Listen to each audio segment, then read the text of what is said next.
We OG, oh no, G.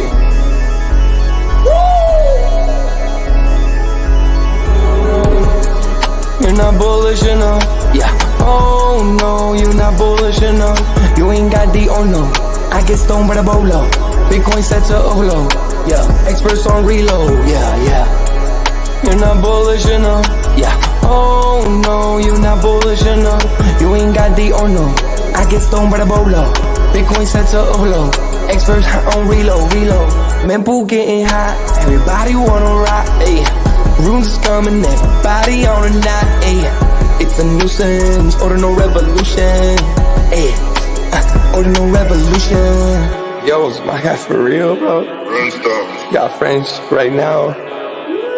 Yo, BRC 420, bro. Yo, that shit on fire, bro. Imagine if he in here. Yeah, like it in the seal. Murder. I got balls of steel. Nookies on the field. Yeah, this shit for real.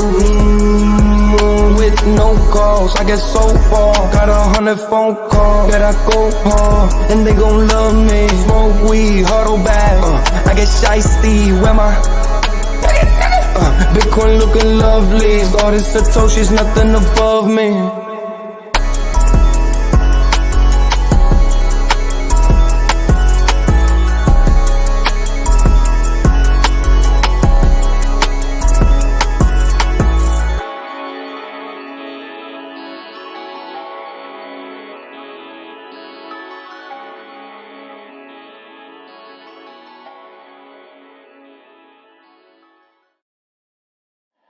Bitcoin's alive, what you gon' do? Mempool fees are high. Ordinal. Where does it stop? Nobody knows. It's a revolution, ayy. Bitcoin is the one, no substitution, ayy. With Shizzy and Yagobi, it's Ordinal Revolution. Welcome back to Ordinal Revolution. My name is Shizzy. On this channel, we cover the entire Bitcoin Ordinal ecosystem. What's up, guys? We have an amazing show for you guys. It is an impromptu live. We were not expecting to do this tonight, but it should be fun. So we're going to do a pre-record with Jack Liu, and he's like, guys, let's do this live. Let's do it live. So me and Yagobi said, screw it. Let's do it live. So let's get right into it. We bring up my partner first here, as always, Mr. Yagobi. What's up, buddy? What's up? What's up, man? So what is happening right now? What's going on? Man, Jack asked me, he said, is this a live? And he said, I'd love that. So I kind of laid out a couple options for him, and he said, yeah, let's do it. Let's just go live. And you were feeling up to it. I was feeling up to it. I was like, let's just get this positive energy out there. Help my Mavs win tonight. I feel like this could, get things rolling, my juices. And then we're going to bring Jack up. And then, guys, this is an impromptu live stream, and so this is an opportunity for you guys to put questions in the chat to ask Jack, the man himself, directly. So make sure you're putting your questions in the chat. Also, smash that like, subscribe on the YouTube side, on the Twitter side, share the space, because we don't really have this is our first time having Jack on, so this is a big moment, but we want to educate as many people as possible. Yep. So without further ado, let's bring him on. Jack Liu, welcome to Ordinal Revolution, my friend. What's up, guys? Go Mavericks as well. Yes. Wait. Are you Dallas native? No, but okay. the Spurs were my team for the longest time, so gotcha. Following the Mavs as a result as well. Gotcha. Awesome. Yep. All right. Where do you want to start at? Let's kind of if for people that don't know you, who is Jack Liu? That's a boring question. Let's get to the hard question about I don't know. Okay. Is it boring? I feel like it could be a little hard. Give a little a backstory on who you are. Wait, which part do you want to know about? Let's get to okay.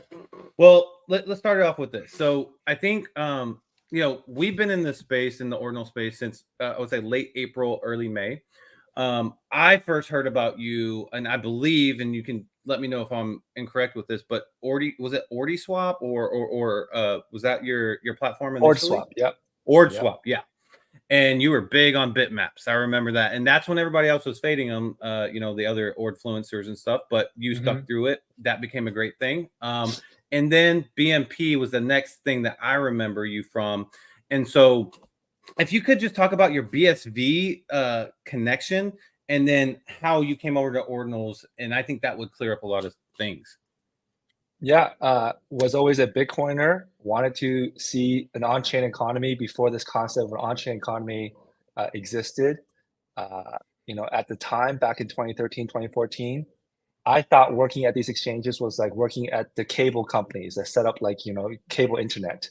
So it's like, there's not a lot of websites, there's no YouTube, there's no Google, but let's get everyone connected online. But I thought the whole point of this deal was to get people online and then fuck the cable companies, let's be using the internet, But what ended up happening in this industry was it just became about let's get people onboarded, offboarded, onboarded, offboarded, and then like keep it into the centralized exchange venues. So anyways, I was a big proponent of the on-chain economy. And as far as Bitcoin goes, I wasn't supporting a fork. I wanted BTC to be big blocks. I wanted BTC to have an on-chain economy. That's what we were working for all the way in 2015, 2016. Now, as a result, when you created a fork, it's like, well, if there's one that I can build on more, then it's going to be BCH. Then it's like, well, if BCH is going to become BSV, if there's one that's I can build on more, it's going to be BSV. Now, I just wanted to be the guy who held the coins and then watch other people build. But every single time this thing forked off, it got smaller and smaller. So at some point, it was like choose to stay and work at the cable company, which is paying well. Got a lot of people who want to get like internet connection, broadband, whatever. Paying this monthly fee, even though there's no really good websites on the internet, like that analogy. Then or you got to go build something, and at that time there's no DeFi summer in Ethereum, there's no concept of that kind of stuff, there's no Uniswap. So the promise of Bitcoin, it felt like, was finally ready. Just like we all took a bet on Ordinals once Casey put that out there, but there was no guarantees that this stuff was going to become market moving and significant ecosystem. So at the same time, you looking back, everything makes sense. It was dumb, it looked stupid, like a waste of time, a big failure in BSV. But at that time, you didn't have a choice between building on Bitcoin BTC versus building on Bitcoin BSV. There was nothing to build on BTC. BTC was like, don't touch this. It's going to layer 2 Lightning. It was going to some other stuff. So I took the choice to, along with a bunch of guys and girls, to build on BSV for many years. Now, the story comes full picture when there was a chance to build on BTC with Ordinals. That's when we brought the crew over to BTC and started building, and the pattern recognition was pretty easy to understand. We knew the limitations of this type of stuff. So, while maybe if you come from the ETH community and you're like, there's no smart contracts, there's no DEX, I'm going to fade this, there's no AMM. If you came from the BSV community, it's like, well, we had users, but if BTC is 1,000 times bigger, our 500 users will become 500,000 users. That's not a bad size. Let's just go for it. So that's probably what made us move in a world where OpenSea didn't move to jump on the opportunity. Gotcha. Why do you think they didn't? Real quick, I'm sorry. I remember trolling them a little bit. I remember they had a lot of LinkedIn hiring jobs for like HR and like account managers and this kind of stuff. It just felt like a very like enterprise boomer type of organizations by then. No offense to OpenSea, but also we knew very clearly that while we were in BSV and we were trying to build all these ETH apps, just like today, people are trying to build these kind of ETH apps on BTC. It was very hard for our devs to put that into the UTXO set. So we knew you couldn't do that. At the same time, many of the people we tried to work with back in those days that come from the ETH or Solana background, it was hard for them to build on BSV. So we kind of felt like the talent pool that was ready at that time to jump and build on BTC was kind of limited. And so it was a case of they're going to fade it until we prove there's a market. And if we prove there's a market, they might be too late to come in. So I give kudos to companies like Magic Eden and OKX that made that move relatively successfully. But the OpenSea, the Blur, the some other ones, like even Binance, they had to shut down their Ordinals NFT marketplace despite being a richer company, very well capitalized. So I think just like you guys have this show about Ordinal Revolution. It's like if you jumped in, it didn't really matter if you were big or small. You got a good chance at it. That's 100% true. Yep. Yeah, makes a lot of sense. So there were periodic like time frames to where I would see you starting a space, and it would be kind of about BSV. So let's just say like maybe like 4 months ago, right? around there. So every once in a while I see you start a space. So it seemed like your heart's kind of tugged a little bit back and forth between BSV and going fully on building on Bitcoin. But maybe recently that's changed. Has it? Like, are you fully here, not on BSV? Or are you kind of in this weird transition where you're trying to maybe like bring more over here? There's not much to bring from BSV in terms of users or capital. So that's not what we're trying to bring over here.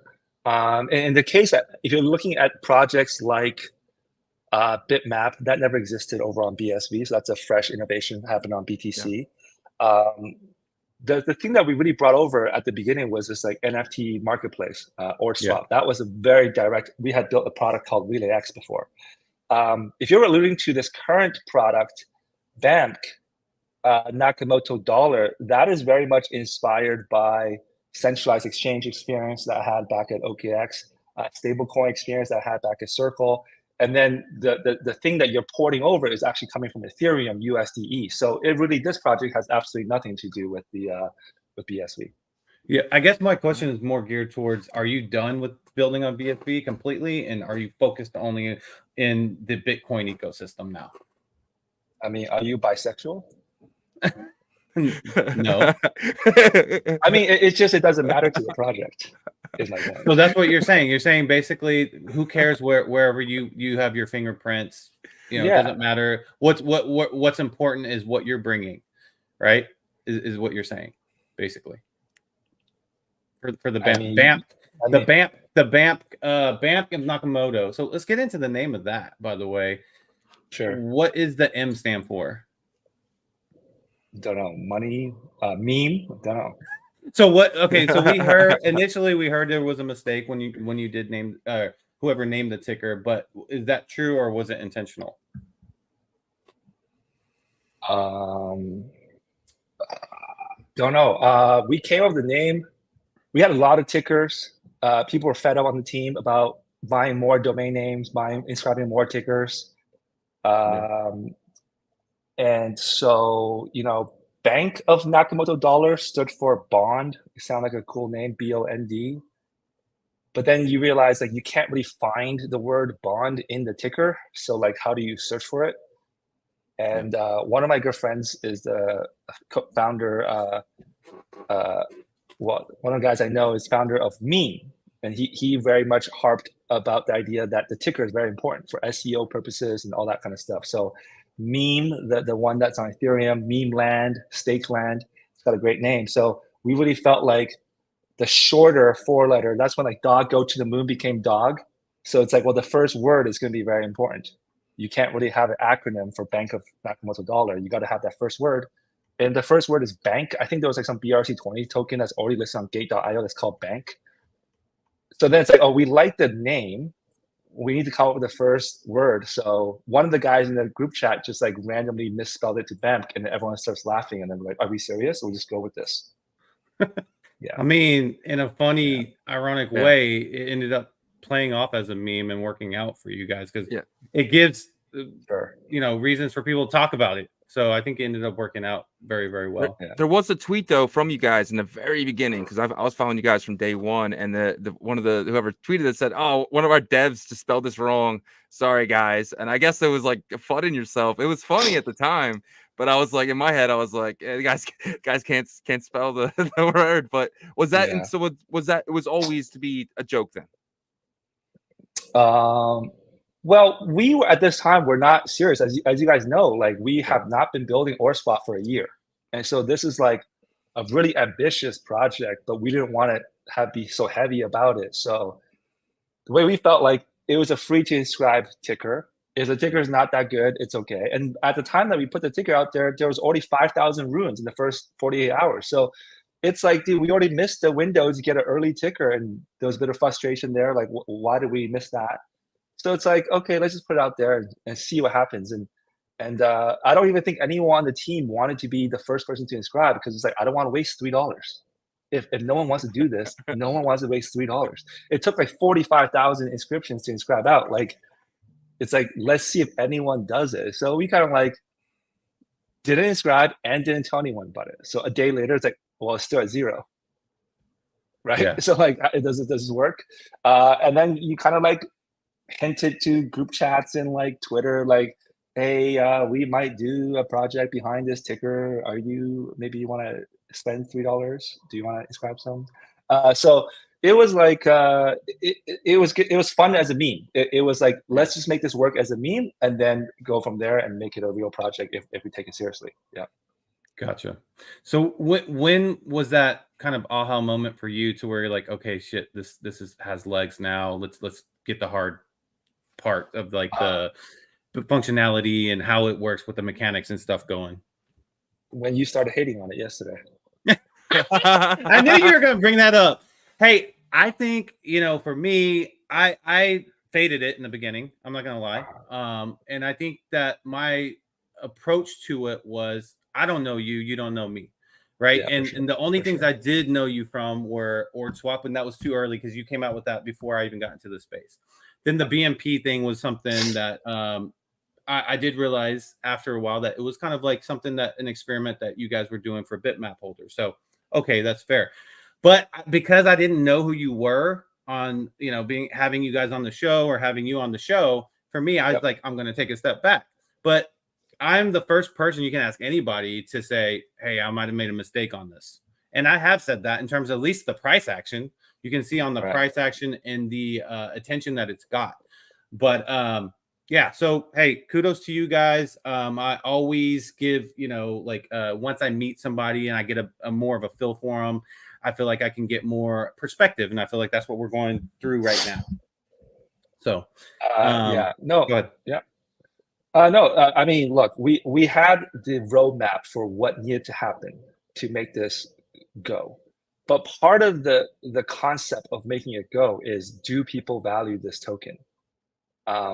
Because like, if your game plan is to give away BAMK tokens for NUSD holders, there's a couple premises, right? Do people even want NUSD? Do people even want BAMK?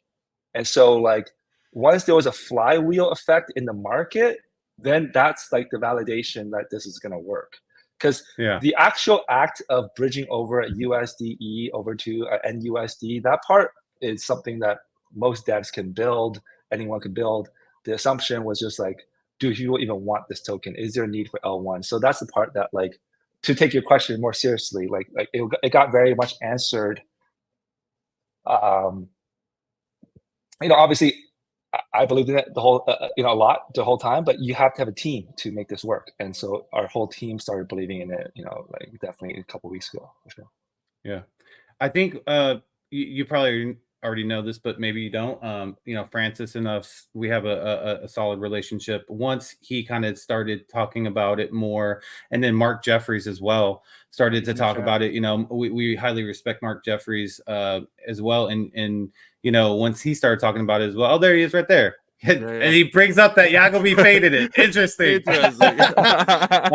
We just want to go live, so we have an audience to just throw tomatoes at you. That's why. Hey, I am a person that will try to catch the tomatoes, and if you guys throw them at me, that's fine, because at the end of the day, like, I'm here no matter how long I've been in the space or how long I will be in the space. I always want to learn more every day. So, if that means that, like, having you on and getting to learn about what your perspectives are in the space and just taking it from a different angle, then that's awesome. I love that. So let's get back into the NUSD, because I think it's very interesting, because there's some people that don't know the mechanics behind it, and they're like, oh crap, this governance token, or whatever you consider, back the BAMK of Nakamoto token, has a lot of pre-mine, but knowing the mechanics and holding NUSD, you get the reward. Could you kind of go into how it all works from the mechanics? So basically the premise is that the NUSD, rather than a traditional stablecoin backed by actual dollars in the bank, those stablecoins you would know as Tether and USDC, it fits a third category of stablecoins. It's also not Luna, not this kind of base kind of algorithmic stablecoins that people looked at mostly in the 2018, 2019 cycle. This is a category that really frontiered by Arthur Hayes and Athena. It's a synthetic dollar. The NUSD is backed by positions on exchanges, derivative exchanges, where you have an underlying collateral, whether that be BTC or Ethereum, and then you have a matching short position in the same size against that collateral, so such that the underlying Bitcoin price going up or down, you are protected from the volatility on both directions. Now, you would think that that's a waste of time. Like, what's the point of creating this like go long, go short? Well, effectively what happens is, because on the future side of things, most speculative retail investors want to go long that and go on margin. Typically it's the long side paying the short side. So if you can both be short and not blow up because it goes up, because you're also long against it in your collateral, then you can capture on average sort of an annual 20-30% interest take.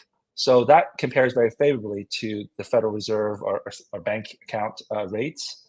That's one benefit, that you can potentially use that to like pass on to users. And then the other benefit is obviously not having to do the infrastructure of the traditional banking system. So you bring those two characteristics again together towards a ecosystem like Bitcoin as the largest chain in the world, that everyone's talking about, this like 1.4 trillion untapped, like unused capital, put it to work Bitcoin.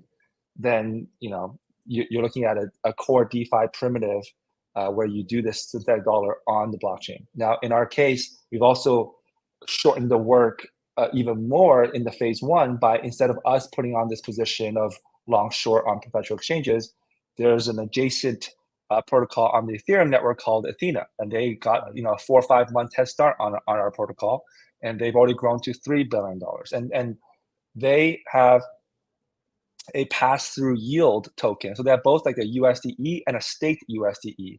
In our case, there's only an NUSD. There's no SNUSDE, right? So in our case, you can't say, hey, Jack, you got 18% from the perpetual trade. Just pass that on to me. I'm happy with that.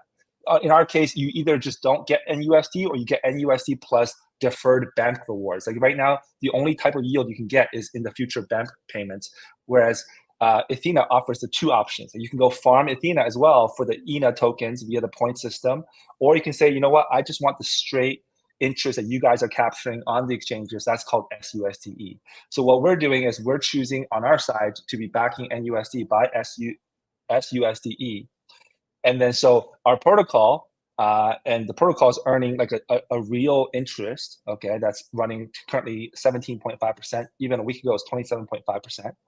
And then we're giving away this BAMK token. Now, if the BAMK token is, if people don't want that token at all and it's trading at like 1 sat on the secondary market, meanwhile, everyone really likes the utility of NUSD, then it's possible that the APY calculation on BAMK.fi would show something like 2% or 5% or 9%. That percentage is purely based on $1 put into NUSD. What is the current block reward in terms of BAMK that you would get pro rata versus how much other NUSD is in there?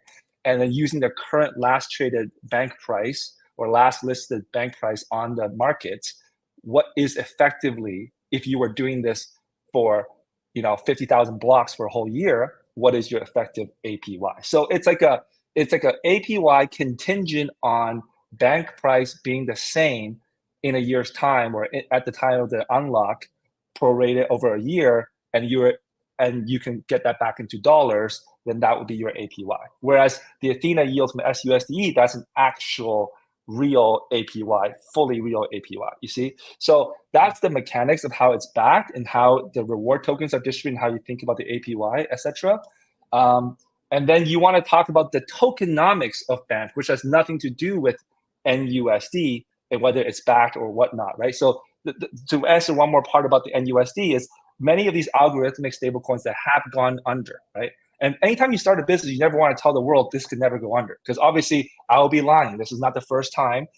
This is the first time we've done a synthetic dollar like this. It's not like, hey, I have a proven 80-year track record of nothing going wrong with this thing. This is very experimental. Even our competitors only done this 4 or 5 months so far.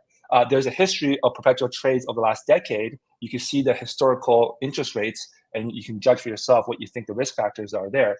But what I just want to say is that the algorithmic stable coins, a lot of them, because they also didn't have dollars in the bank account, the way they back their stable, in the case of Terra Luna, UST, is that they backed it with the Luna token itself, like the protocol token. It'd be the equivalent of having NUSD backed by BAMK. And then me hand waving like, hey, BAMK is really, really large. Look, BAMK is 300 million valuation, and we only got like 3-4 million of TVL. So BAMK could go down 99% and we still be fully backed. Like that is not what this is. But I can tell on social media this is the confusion. It's like you're looking at this, you're valuing BAMK. If it comes down, the whole thing collapses. But BAMK is a pure reward bonus points thing to be given to people who hold NUSD, but NUSD itself is fully backed by SUSD. So the failure point would be on the perpetual side, on the exchange side, on the SUSD side, and of course on the operational part of our operations to make sure that the backing is safe and sound and secure. So that is where your risks are. Your risk is not in the fact that the BAMK token can be very volatile. So going into that, we'll talk about the BAMK tokenomics. The BAMK tokenomics, because of this whole thing not requiring bank accounts and our team being very on-chain, quick to ship things and very cohesive, we were able to say, okay, our actual bootstrap costs here are not extremely high. And we really want to test the market feedback. We don't want to be stuck for several months in VC meetings and people telling us it's going to be great, some other people doubting us. What we want is to put this out there into the market and see if it works. So the tokenomics started with a free mint of 6.25%. And, our objective is like, we could have obviously made a 100% free mint. But if you did 100% free mint, you'd have no tokens to give to NUSD holders as rewards, because you can't guarantee that the coins would land in the hands of the people who have NUSD. Just like, if you have doing a runestone airdrop and you want to give dog to every runestone holder, in the case of Leonidas, he had to do 100% pre-mine. That way he can give the supply to the runestone holders. If you did it free mint for 100%, there'd be no attachment between dog and runestones, right? And same with RSIC. If they did a complete free mint, they can't give it to RSIC miners, right? So we had to come up with a pre-mine to think about giving it to NUSD holders, because that is the value proposition. It's like, well, not only does USDC and USDT not pay any kind of yield, not even the 5%, but even if you did get the 5% that they were getting in the bank, you were not going to get their protocol revenue. Like, you're not going to get protocol piece. You're only going to get like your interest rate pass through, right? So this is the thinking at the time. Like, it's hard to think about how all these things are going to fit together. So you want to err on the side of, well, I've never even seen any project at that point. We've never seen any project give away. Let's just start by giving away 6.25% without raising any capital or whatever. So we thought the 6.25% was relatively generous. If you look at most VC rounds, your first round is 5 to 10%. So we're basically giving the entire first round of VCs and not raising money and letting people inscribe. Now, as it turns out, the project's got this huge market cap, and now there's all these questions like, you guys look like greedy fuckers, like, putting up 93%, right? And then so the other thing we did with the NUSD reward is like, we said, let's just start with 6.25%. It sounded like, 50-50. You got the degens inscribing, you got the people putting up the rewards. Because you could always add more rewards, right? But you can't, go down in the rewards. So let's just start with 6.25%. So that takes you to 12.5%. Now the other 87.5, in the most optimistic sense, the most optimistic sense is one day someone just sends all the entire pre-mine over to Satoshi's address and burns it. Wait a second. Hold on. Then your circulating would be FDV. That's the most optimistic sense. The most bearish sense is someone says, you know what, fuck it. We got an exchange listing. Let me press a button and dump the entire supply on the exchange and cash out. That's your other opposite scenario, right? So now I just want people to think about for yourself what you think is most likely to happen. Now, if you want clarity, I'm sure at some point there's going to be clarity. But people, these days, they don't have patience for that. If you're Dallas Mavericks, Luka Doncic, they're going with a drive-by percentage, 67% in this round, 62% last round, 57% the first round. 3 highest drive-by percentage for Luka Doncic on defense, like the instant analysis right after the game, right? So people, moment this, you gotta hit me right in the heart. Yeah, I know, man. And I'm following. He's got a thoracic like thing here. He's got like you know, Belty. I'm watching all that. We got to end this podcast soon. I got to watch the game. So, anyways, the point is like, because the project's taken off, it comes with greater scrutiny. Like, what do you mean you're worth this much? You shouldn't be worth this much. Magic Eden, you're listing the wrong coins in the top 10. This coin, its actual circulating market cap is much lower. It should not even be on the first page. There's that criticism. The other criticism is obviously like I said, what are you gonna do with this 87.5%? So like, give us some time to give some clarity, but I'm just telling you the two extremes, right? Burn it all or dump it all. And something in the middle is like, this portion is for team, this portion is for continue season 2, season 3, that kind of stuff. And and for people that think we're gonna do a pre-sale of the tokens and just an ICO, my whole belief in it is that the inscribe culture is taking over the ICO culture. So I don't think we're picking between raising from VCs versus raising from degens. I think the solution is actually to have a business model so that you don't actually have to sell the tokens as a business model. So I don't think our playbook here is to sell the tokens on the market. Yeah, 100%. I agree with that. I think that's the smart mindset to have. And I just want to say you're attracting a crowd. Right now we have 473 people in here, guys. Thanks for joining us and learning about this amazing new protocol that has really grown very fast. Go ahead, Shizzy. A quick question. So if I was building a stable coin like you guys did, I wouldn't pick like Athena, right? Because they're kind of new and stuff like that. Why not pick a basket? Why not go DAI? Why not go Alchemy? Why not go Frax? Why not pick a basket of them, USD, USC mixed in there as well? Yeah, I don't like basket approaches. You know, like BlackRock, instead of listing a Bitcoin ETF, they could have been like a third Bitcoin, a third Ethereum, a third Solana. And it's like, people like to choose. Though, but well, people like to choose. So basically, if you have a basket, right, it's not like you're any less fucked if one of them is fucked, right? Like if you have a basket of 5 things and one of them blows up, you're 20% a whole. Your 20% is probably a whole. You can't you're come not back. 100. If Athena, that's the thing. If Athena blows up, you're 100% dead. Yeah, but I'd what's rather be great 80% about this, dead than 100.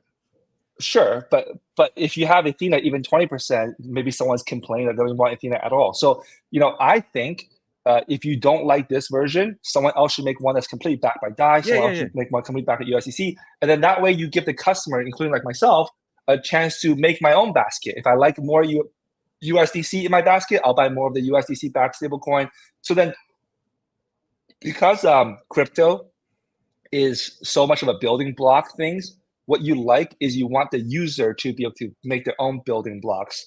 And then if the market really all happens to all like one third, then someone can make that, you know, basket. So I just didn't want to go out and approach with taking the whole thing. And also, like, if this thing is only 3 million TVL total or 2 million TVL, then it's like, why spend so much time making a basket when you didn't even get adoption, you know? Makes sense. Yeah, I get you. Yeah. Thank you. One question I want to go kind of a little bit back to the Athena backing. So it says on the Git book here, it says phase 1 USDE, which is Athena's USD backing, but then you said it's SUSDE, right? So is that the Athena reward? I think I missed that. Yeah. So it's Stake the reward. USDE. Yeah. Okay. Gotcha. Okay. Is that 1-to-1 for NUSD? Yes, 1-to-1. Okay. Yeah.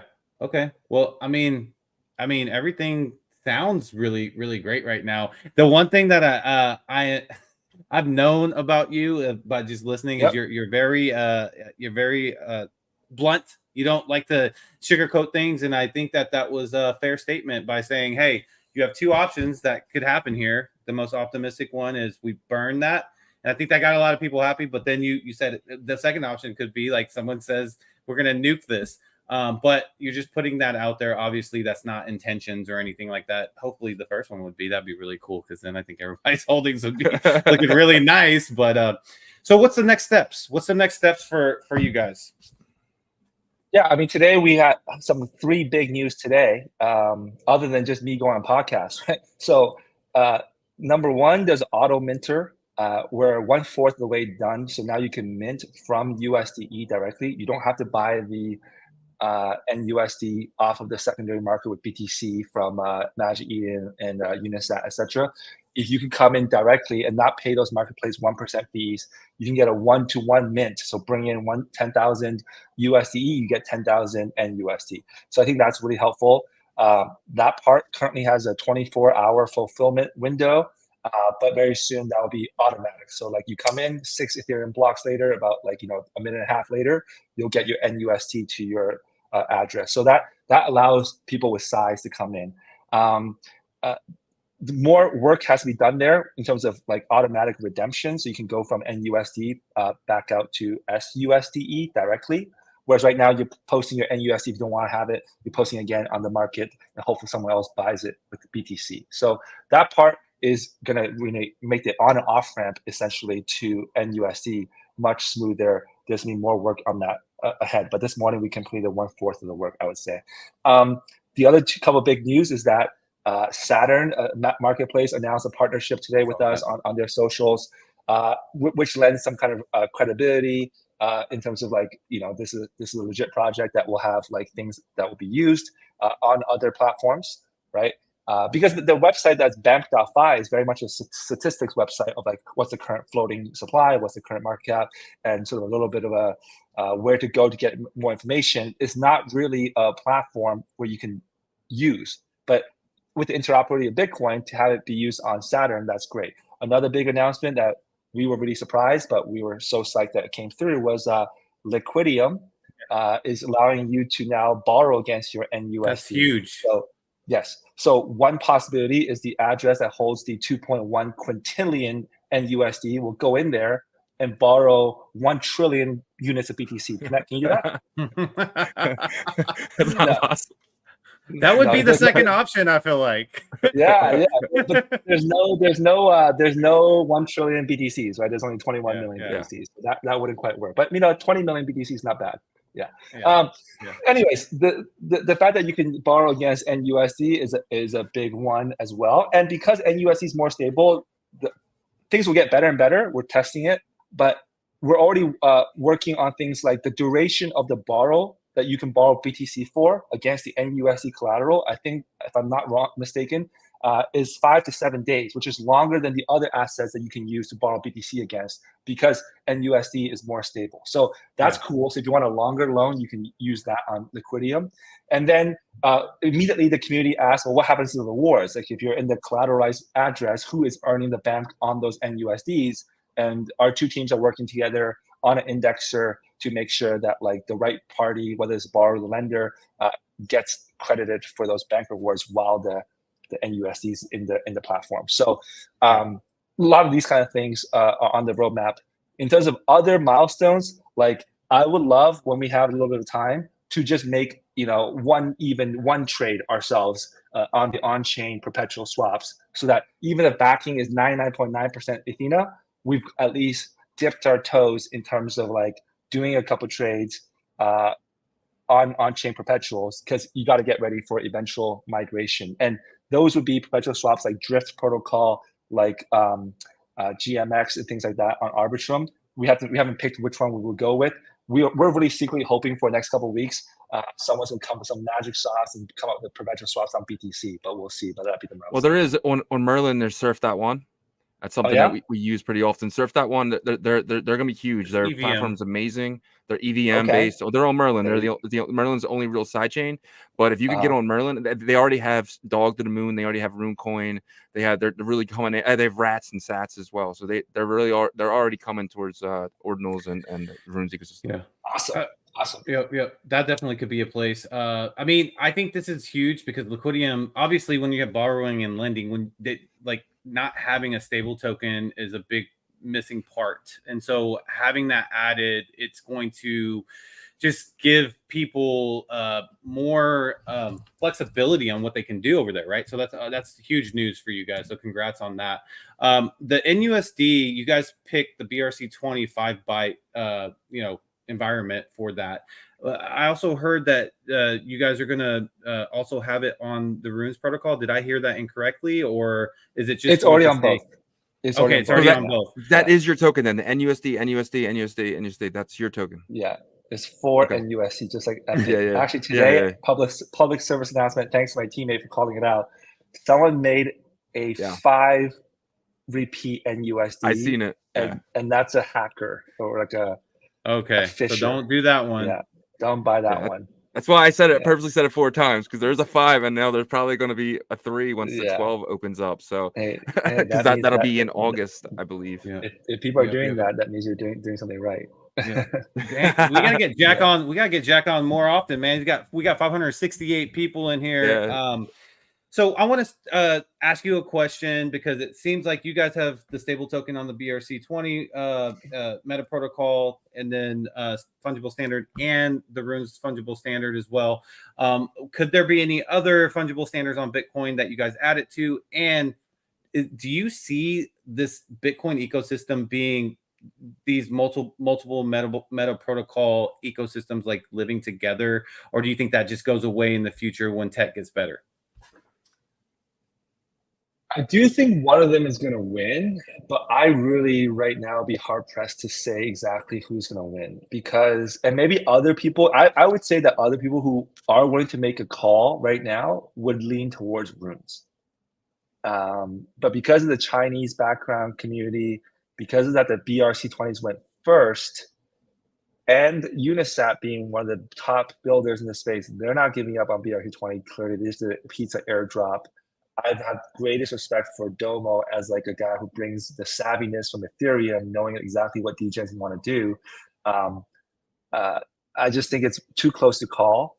And, it's a pain in the ass for us to kind of continuously recycling, minting on both protocols. We would love to do one. It'd be easier for exchange listings if you can tell them just list this version. Whereas now you're like, you got to list both versions. But it's just too early for us to make that call. Yeah. So that's because we think these two are very strong. Now, could there be a third protocol on BTC? Absolutely. But Tap is a candidate. Atomico is a candidate. CBRC 20, whatever, Moto Swap. Those are all candidates. But like we're at a point now where it's like it's growing already, and it's not growing faster because of.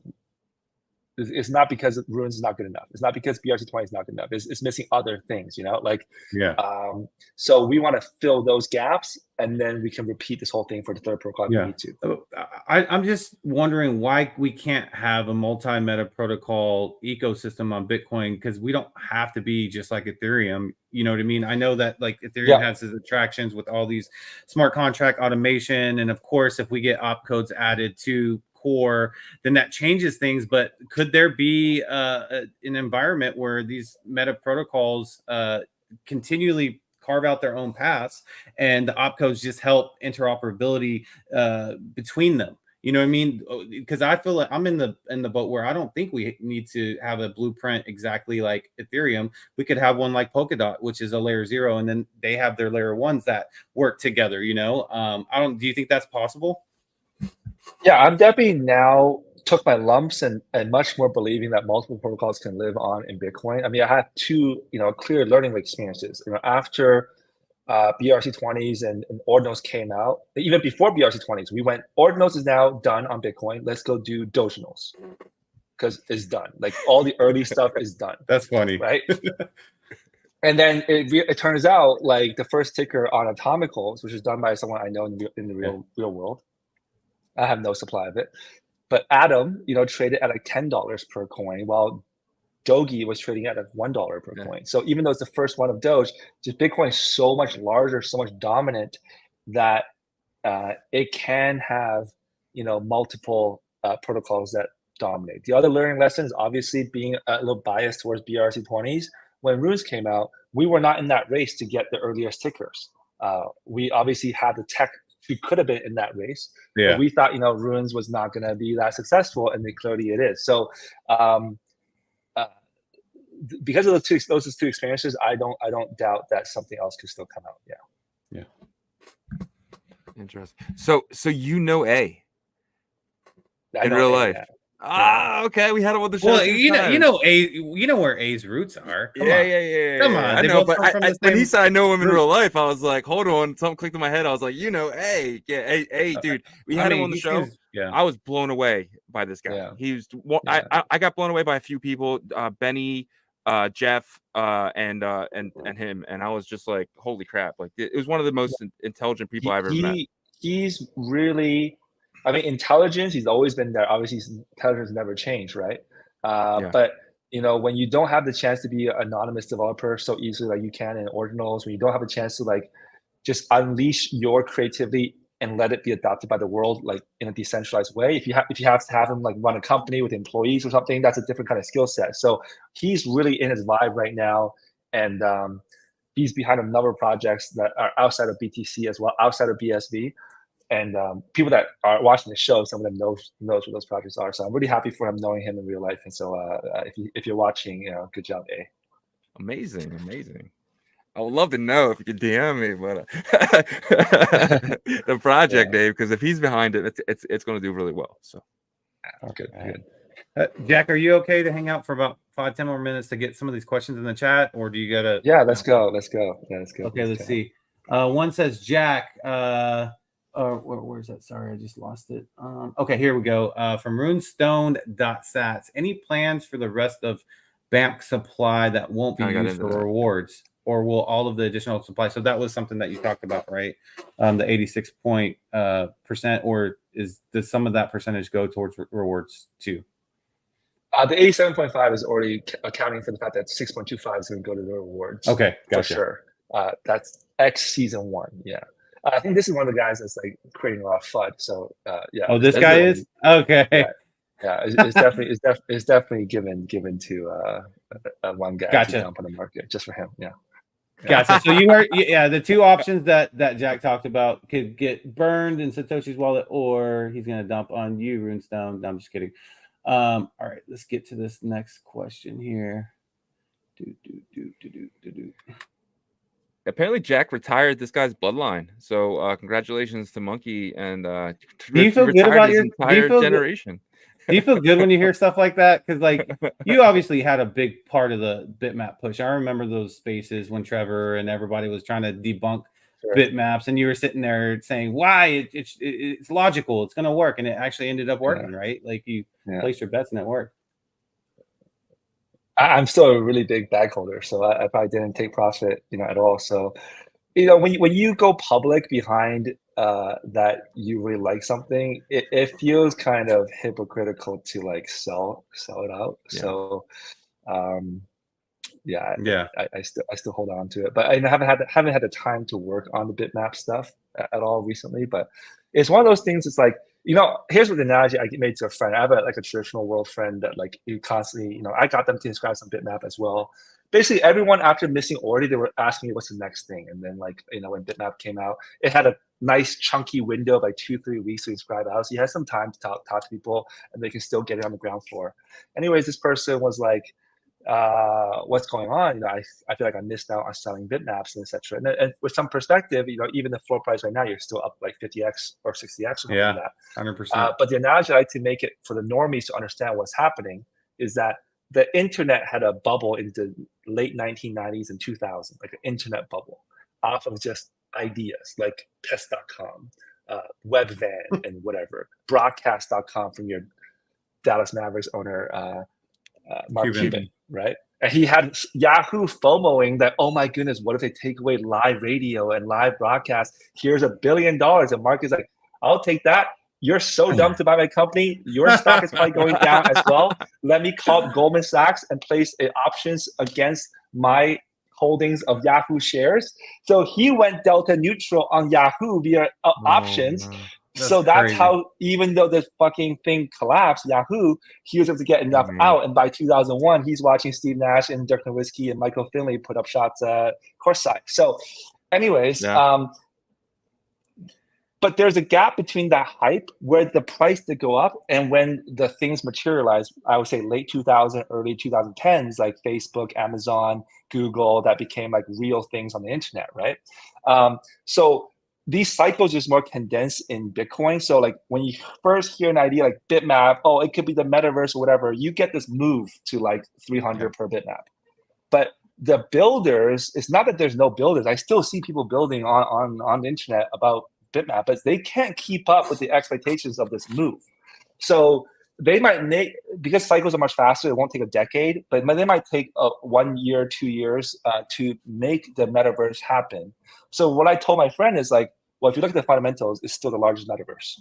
So if you believed in that in the beginning, you should still believe in that right now. And if people are going to go on the metaverse and it's the largest one, then this could still be a big market in the future. You're just kind of caught between the year 2000 and the year 2010. And if you want to, in the future, be like, I just want to ride the most craziest up wave and move on, then ideally, if you go back in time in crypto, you should have bought Bitcoin, let's say 2009, 2010, 2011. You should have actually sold out in 2014 at $300. And you'd be like, well, you would have missed out 200x, but I don't care about missing out 200x if I sold at $300 and I got Ethereum and I made 10,000x. Then you could sell out Ethereum at $1,000. You miss out at 4x, and you get Solana at 4 cents. So, like, if you really want to keep on rotating and rotating, there is definitely a path that you can make more X's that way. But then again, it's like, well, Bitcoin still came back and made you another 100x. Ethereum still made you another 5, 10x. Right? So, like, just because Bitmap is down right now versus they're looking at, oh, why didn't I just sell all my Bitmaps and get into your next project called BAMK? Like, that thing went up more than Bitmap. This thing's down 80%. It's like, well, if you zoom out, these two projects are not like battling with each other. There's no part of BAMK's success that's going to eliminate Bitmap or vice versa. You're just like in different parts of these cycles, right? So I don't know what the question was or how I got into this. But, well, it makes a lot of sense though. Yeah. Like we actually, you remember James? I forgot his his investment company, but he's the advisor for Ordinals Bot. He explained this exact same thing to us. Remember about how going up and then it takes down, and then but he's on that first option to where he jumps to that next thing. But I think what Jack is saying is that like if it's truly something that you that has potential, then it's going to give you as much X's as possibly if you're jumping on to the next thing eventually. So yeah. For me, I take the perspective of being early to the next thing is going to be the most cost efficient because you don't even need that much capital to get into the next thing. So you don't really have to sell your before bag. So I kind of be more patient on the before. It's actually less risky too. It's less risky too because you never know if that second rush up's going to happen. But like if you do that and you go to the next one, it's that hot thing for the first rush up and you keep doing it. But the first, if you do wait for that second option, it could be more rewarding. It's like buying Amazon early, right? And then waiting all the way into the end. Yeah. And so I guess the reason you asked is because some guy said retired his family. What I think about that, it's like, well, I think it's great because look, our community is very small, right? How many eyeballs are actually? You say that's very impressive. I'm happy for you guys. 600 people watching the show, but if 600 people are really early on some meta, there's 8 billion people, right? And retiring your family for generational wealth. What are you trying to feed? 5 people, 8 people, 2 generations, 3 generations, 12 people? I mean, if you're making money from the whole world, making money for 12 people should seem actually. I think we're all psyoped into thinking like my 9 to 5 makes 300K a year. My 9 to 5 makes 50K a year. I'm making 6 times more than you, but then you're actually in a higher tax bracket. You got lifestyle creep, so you actually only save 1 or 2x more than the other person. Like this is the psyop, right? If you really think about ownership and being a sovereign individual, being able to provide for 10 people, 12 people, it shouldn't be actually that hard if you really open your mind to new ideas and new things. When I hear that, I'm very happy. But I'm even happier that like that quote, "Don't give a man fish" or something like "teach a man how to fish," whatever. Like at this point, a lot of these guys or girls, they're not like listening for what's the next ticker, Jack. Which I don't even know what the next ticker is. I mean, I've been disappearing from the ordinal space for many, many months, while everyone else is picking up lots of 10x, lots of 100x that I haven't been involved with. But my favorite messages are when people don't just say, "Hey, I listened to you on this call and I've made a lot of money." I like it when they said, "I've learned," or "I started seeing the world a little differently," and now they're able to give back by telling me, what they found, and then we both win that way as well. Yeah, 100%. Zeno Helix says, "Can we get a BRC20 BAMK of Nakamoto token? Do you guys have any plans on doing another reward token in that meta protocol?" I mean, it would be like a bridge one where like, 1 rune would equal to 1 BRC20, but we wouldn't be able to get the BAMK token because we inscribed a actual fair mint for BAMK. It has nothing to do with the project officially at all. Please don't waste your gas fees. Go inscribe it. But I believe BAMK on BRC20 is an open mint that anyone can mint out, like an ordi. Wait, is that alpha or is No, it? I'm just kidding. I'm just kidding. No. I'm confused. No, I'm just joking. No. All right. Sunson the Prince says, Jack, could you touch up more on the subject of ungovernance and how the team plans to remove human levers over time as the protocol matures? Good question. Yeah. So one of the sticking points behind doing things like stable coins is because you got this dollar thing, and traditionally you have to have dollars in the bank account, which means like there's a lot of operational risk here, things that could go wrong. Where one perspective is I want to give a lot of utility to the token, so let's have everyone voting on things every day, stake this, get yield this from that, and like trying to give use cases for the token. Actually, what we think by the quote ungovernance, I think this comes from, I don't want to say the guy's name for bad luck. I think this is the guy that like kind of like got murdered by CIA or some shit on a beach. Oh crap! That guy. Puerto Rico. Nikolai Mishevsky or something. Yeah, it happened in Puerto Rico or something like that. Yeah. So touch wood, right? But he had a philosophy called ungovernance, which is I think he worked on the DAI project, and what happened to DAI over time is that instead of being backed by ETH, it became being backed by USDC and stuff like that. Yep. So then he started working on a project called Rai or something, RAI, like DAI but Rai, RAI, and it's called like reflexive something instead of DAI. And he introduced this concept of like, let's remove this governance, because he obviously learned from the fact that the governance went the wrong way and then became like USDC backing, etc. So shout out to one of our developers in the Telegram, Black, for linking me to this guy's work. But this guy's work basically called a philosophy of like, okay, you would want less human interference if the protocol is at 10 billion, 100 billion in TVL. Even if you have a decentralized governance vote, how long is it going to take for you guys to make a vote? 3 weeks, 8 weeks? You got to be able to react fast. And the best way to react fast is to not need to react. So basically, if you can bring all the code off of the centralized exchanges onto the on-chain DEX and on-chain perps on Bitcoin, then in theory, you could have the entire tokenomics, the entire minting and redemption, entire replacing of order positions and closing of positions be like an open source set of code.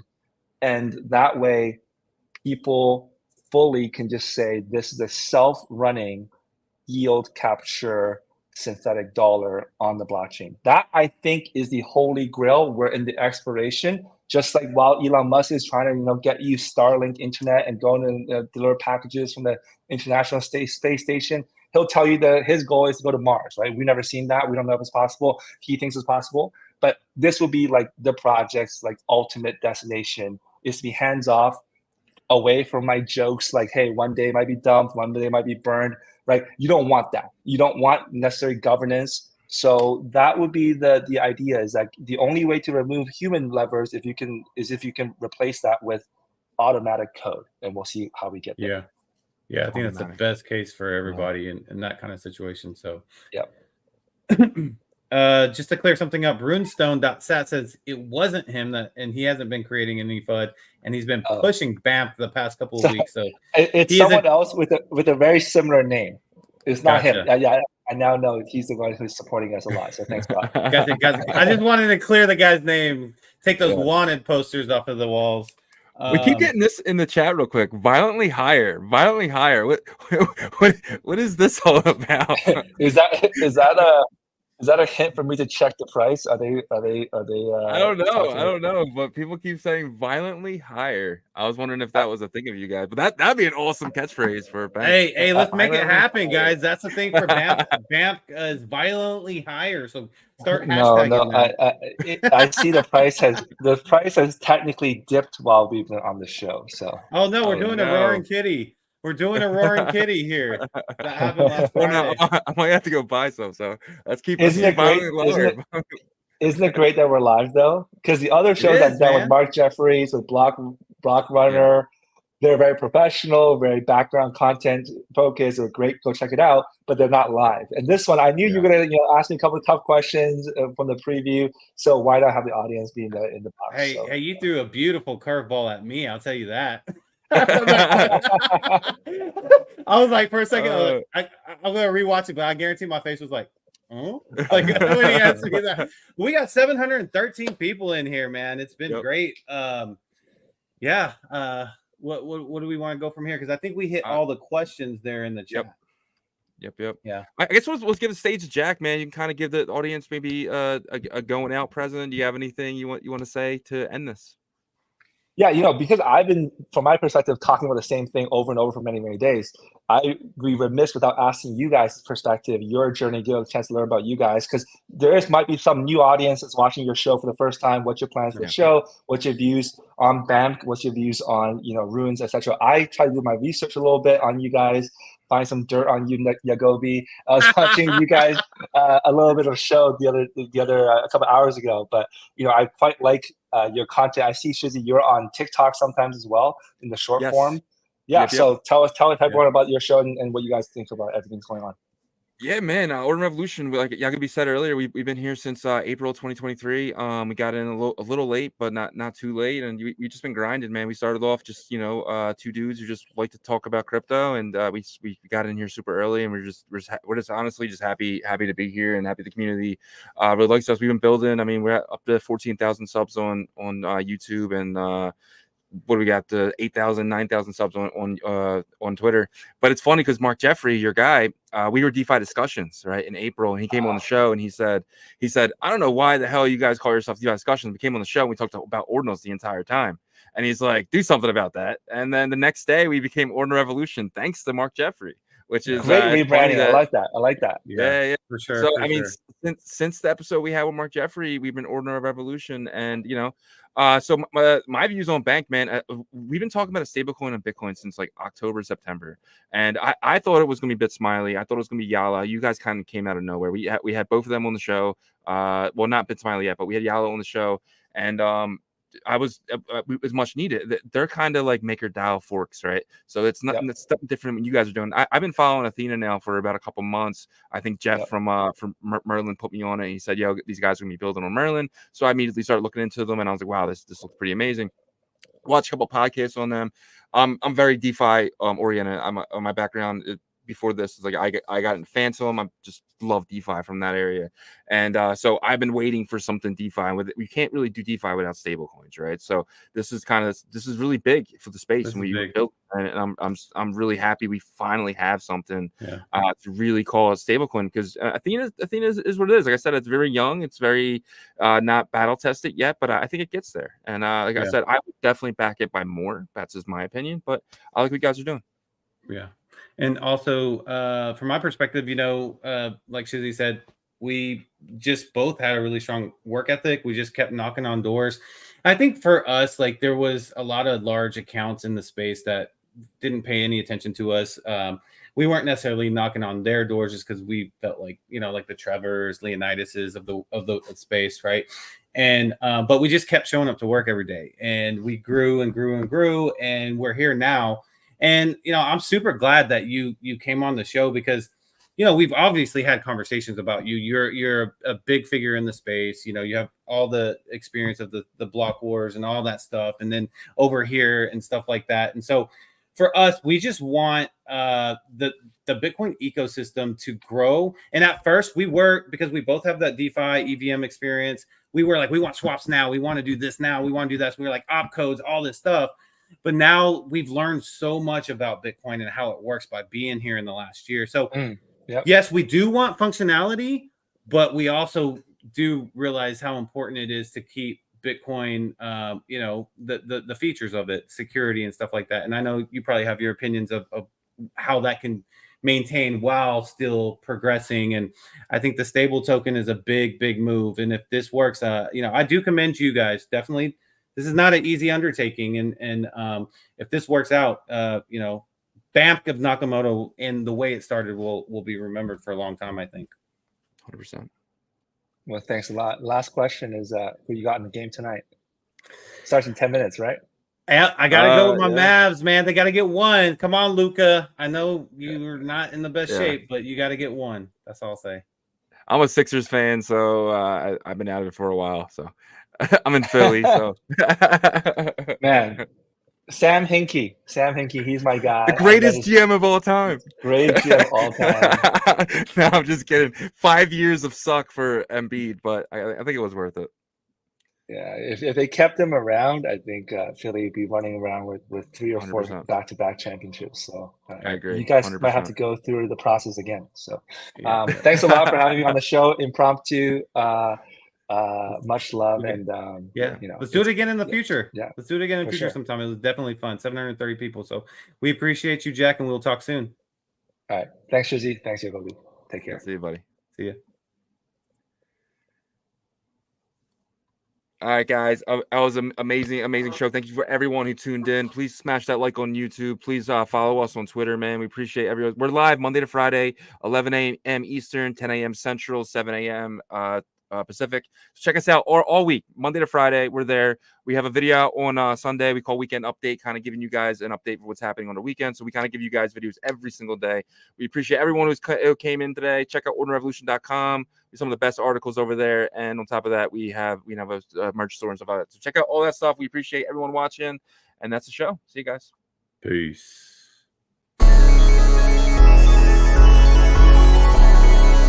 We OG, oh no, G.